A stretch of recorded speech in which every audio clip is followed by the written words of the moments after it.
Hello, Wastelanders. You're joining me in the Institute today because I need literally 1 minute of your time to have a little chat away from prying ears. Ever since America Rising 2 dropped, we've had a lot of fun on this channel buffing the Enclave faction in Fallout 4 and treating the Institute, who we can align with through the America Rising 2 storyline, as an afterthought. But let's not be naive. No disrespect to Enclave leadership trying so intently to resurrect the past, but as Father was fond of pointing out, the Institute is the future. So today, let's take a look at what the Institute can do for your future playthroughs, with or without the Enclave. Here on the channel, we've taken the America Rising 2 option to incorporate the Institute into the Enclave by instating Dr. Armstrong there as a puppet director. But everyone knows that we players are the real directors, and with our guidance and a mod called Phase 4, an Institute expansion by Luciferdiva, the Institute has achieved things that Father could not have imagined in his wettest dreams. Robotics is our first stop. It was always an impressive space, even in the vanilla game, but we have been able to expand on it significantly, and I'm not saying that the Enclave doesn't know, but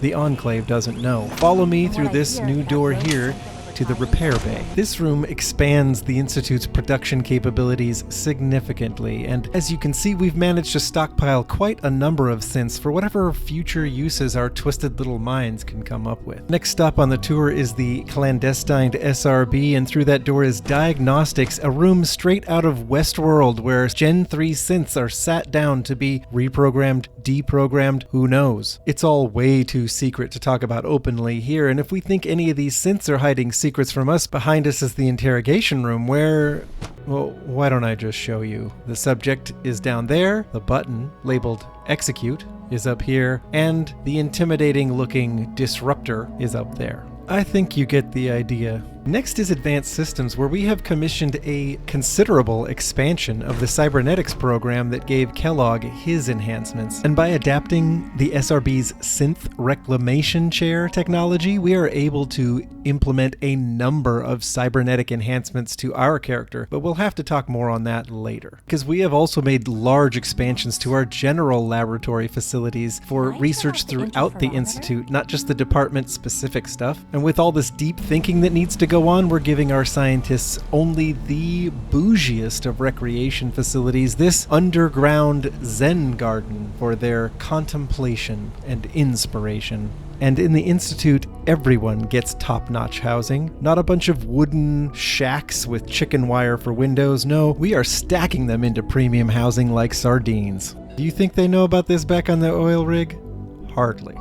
But brace yourselves, viewers, because the Golden Ticket Tour starts to get really interesting here. A place nobody knows about, the Institute Command Center. The ultimate in Institute surveillance technology here so that we can monitor our enemies and strike at a moment's notice. You might be wondering how the Institute does it. Did you know that in the original game, all the crows were meant to be synth spies? If you download All Crows Are Synth by Shikensu, you can reinstate the original game files that made them that way. So all the other factions can have their castles, their safe houses, their airships, their oil rigs, and Dr. Armstrong can sit at the head of the table in the boardroom if he wants to, because the real seat of power is right here. From here, we can run everything. As you might imagine, running the world has its perks. Father's old quarters were quaint compared to our new digs. Behold the Phase 4 Director's Retreat, complete with workshop. Finally, a proper reward for taking the reins of the Institute. We have come a long way, and we have brought the Institute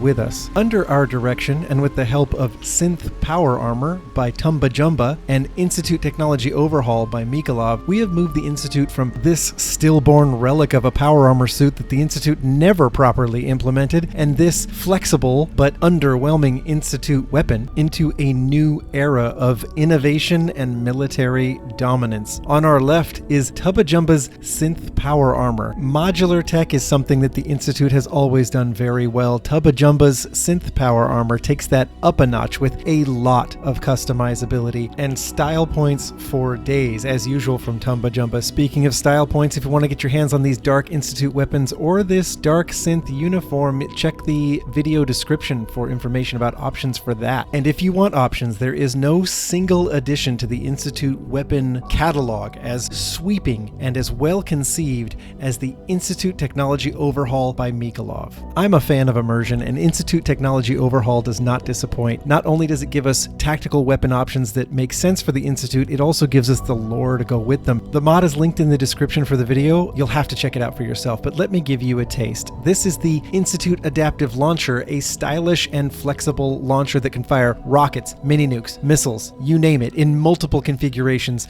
It's a lot of fun. In this pack, the Institute also gets a proper SMG. If you've been waiting for one of those that looks properly Institute inspired, today is your day. And if you've been waiting for Institute heavy weapons, now is your time as well. The Plasma Incinerator Rifle can also be essentially like a plasma flamer. May I present the Institute Heavy Assault Rifle as a replacement for something like a Gatling laser. It has a huge ammo capacity and a high rate of fire, all in a pretty sleek package. I'm a huge fan. Here is an EM sniper rifle firing the same rounds as something like a Gauss rifle. That gun has a great scope available. I'm a big fan of that one as well. There are Institute plasma weapons that are actually Institute specific, and a highly specialized weapon, the LAER rifle, Laser Assisted Energy Round Rifle. It's really good against robots and power armor. How cool is that? And then here's some fun, an Advanced Institute Accelerator Cannon. This thing's an over-the-shoulder Punisher that I cannot wait to show you in action. I still haven't shown you the pistols or the melee weapons. Institute Technology Overhaul brings the Institute so many cool new toys to play with. If you're wondering how I can stand in front of the mirror in my personal spa of a bathroom in the director's retreat and look myself in my cold, cybernetically enhanced eyes and forsake all the other factions for the Institute,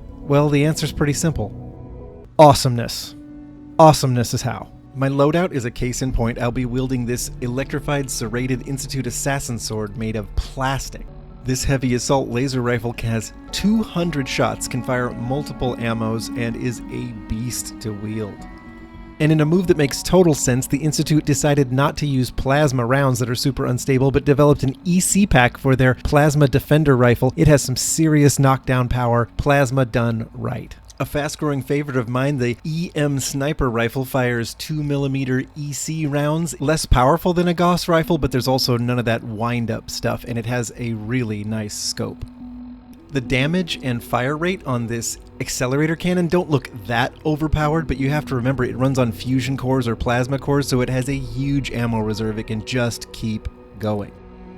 This covert electromagnetic pistol runs on EC rounds, and as you can imagine, it fires fast, it fires precise, and it has a 40-round capacity in the clip. It's a nice little sidearm. And thanks to Better Synth Relay Grenade by Stiffywoods, our relay grenades now call programmable squads of synth support for us. We will test all those weapons in the field, but thanks to the Institute Cybernetics department, we have turned ourself into a weapon. Let me show you how. I have long been a user of the Kellog Cybernetic Implants mod by Losstarott. You have to harvest Kellog Cybernetic Implants off of him when you kill him at Fort Hagen, and once you do, you can use this crafting station I'm at to install them on yourself and change out their abilities. They include things like fall damage mitigation, faster reload speeds, breathing underwater, poison resistance, health regeneration, increased carrying capacity, and the one you see me use a lot, highlighting living targets.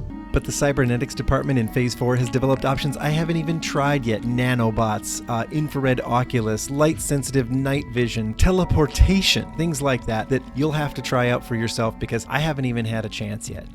We're going to put all this stuff into action at the Safari Adventure Park in Nukaworld. As you know, I found it a little disappointing that the Minutemen and the Enclave can't come help you clear out the parks, even if you bring them in through other mods. But thanks to the Institute's proprietary relay technology, they can help you anywhere. We're going to try out some of these new grenades. And also, I love wearing this Synth Diver helmet that was added by Tumbajamba as part of the Synth Power Armor package for one of his Diver Power Armor torsos. It's just cool looking all on its own. Thank you, Tumbajamba. And first test, Heavy Assault Laser versus Gator Claw. Let's see how this goes.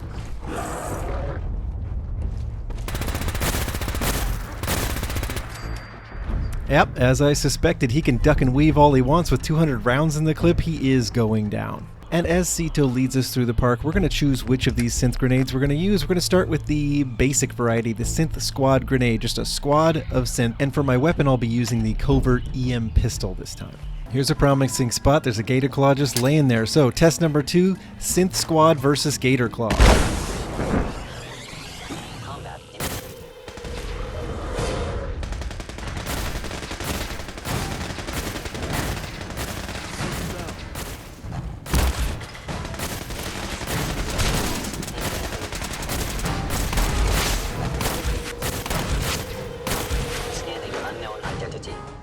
Oh, that Gator Claw was severely outnumbered. I mean, even just the 5-man synth squad that relay grenade called in was kind of a lot. And for our next test, we'll be trying the Assault Squad version of the relay grenade. This is the fully upgraded one that brings in a courser and 2 heavily armed backups. I've got a good spot for it where a couple of Gator Claws spawn. Test 3, and remember, this is for science, Assault Squad versus Gator Claws.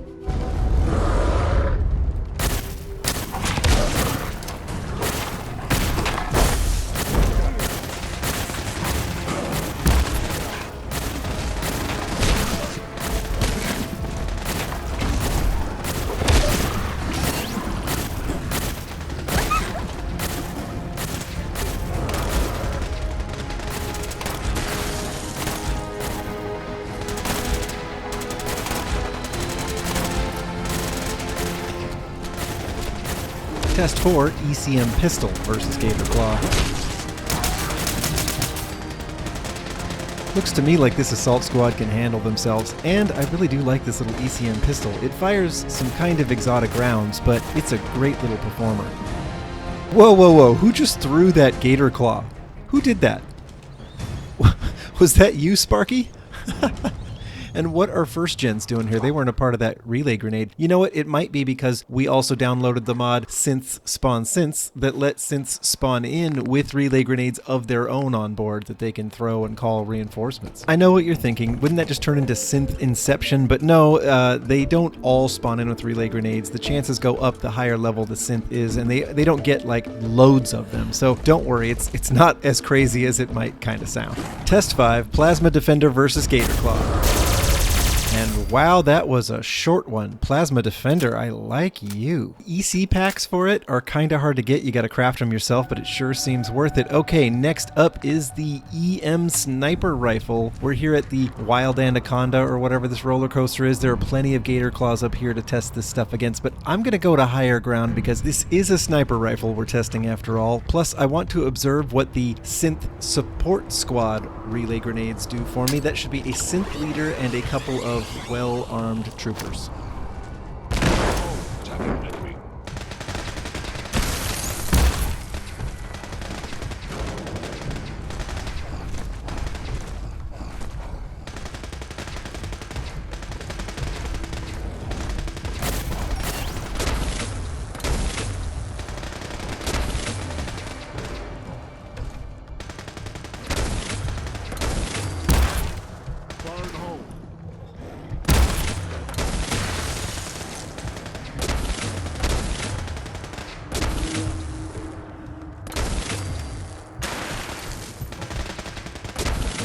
Okay, so tests 6 and 7, Gator Claw versus Sniper Rifle and Support Squad, respectively, went pretty well. Test 8, Accelerator Cannon versus, well, whatever we want to shoot with it. Probably, yep, Gator Claw.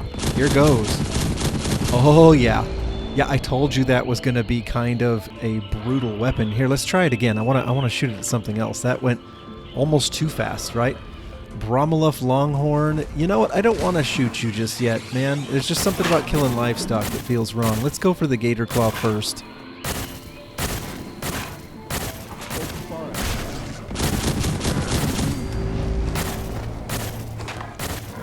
These Bromolough are pretty aggressive. I guess I gotta take them out too. And I think my point is made. Not only is the Accelerator Cannon a real punisher, but it's cool to fire something over your shoulder that's not like a missile launcher. There's just something satisfying about it. You know, missile launchers are satisfying too, but this continuous rapid fire thing is also pretty great. Maybe it's that heavy sound effect. I don't know. I just really like it. Okay, next up, we need to try the melee weapon. There are a few available in the Institute Technology Overhaul, but we're going to go with the Assassin Sword that I brought with me here to Nukaworld, and we're going to find the Gator Claw that's hiding out here.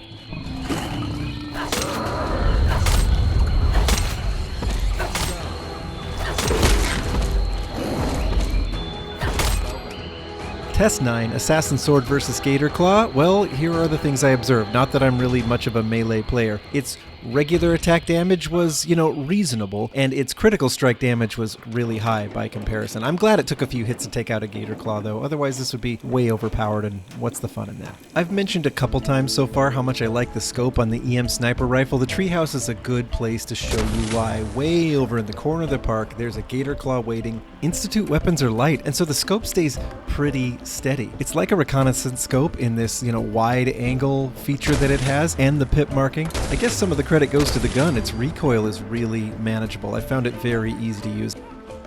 And before we leave the park, I want to show you that the Institute's reach extends pretty much anywhere. Once you've cleared the parks with the help of your relay grenades, you can occupy them with Institute troops, thanks to Nukaworld Open Season Extend 2 by Laronkiar. This mod actually allows you to occupy any of the parks with any of the base game factions and to control settler populations and do a number of other cool things. But that's not what we're here to talk about. We're here because after everything I've showed you, I think you might agree that as far as the vanilla factions go, the Institute is looking sexy.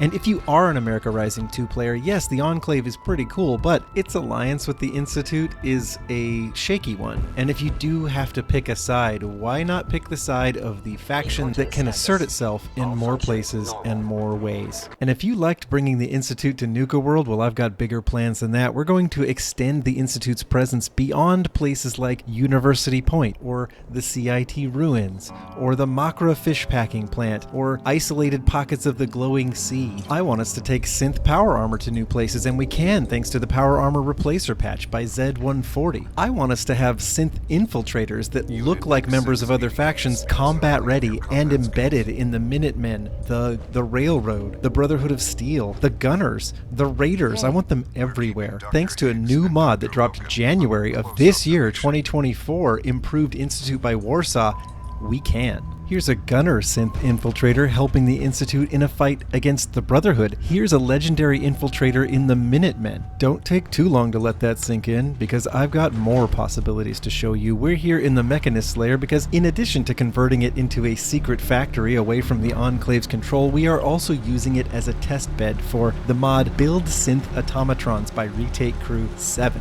This allows us to build as many Gen 1s and 2s as we want on a robot workbench and populate a settlement with them as though they were settlers, except they don't need to sleep, they don't need to eat. You know what this is, right? This is how we rule the world. Well, that about does it for this video on how to buff the Institute. And if you'd like more tips on total domination, then subscribe to the channel so you don't miss any of my future content coming out. And if you enjoyed the video, you know what to do. Leave it a like. Shower me with encouragement. I do read all the comments, by the way, and I really do appreciate them, so thank you so much for leaving those. I better get back to making your next video, so later, Raiders. I will see you in the next one.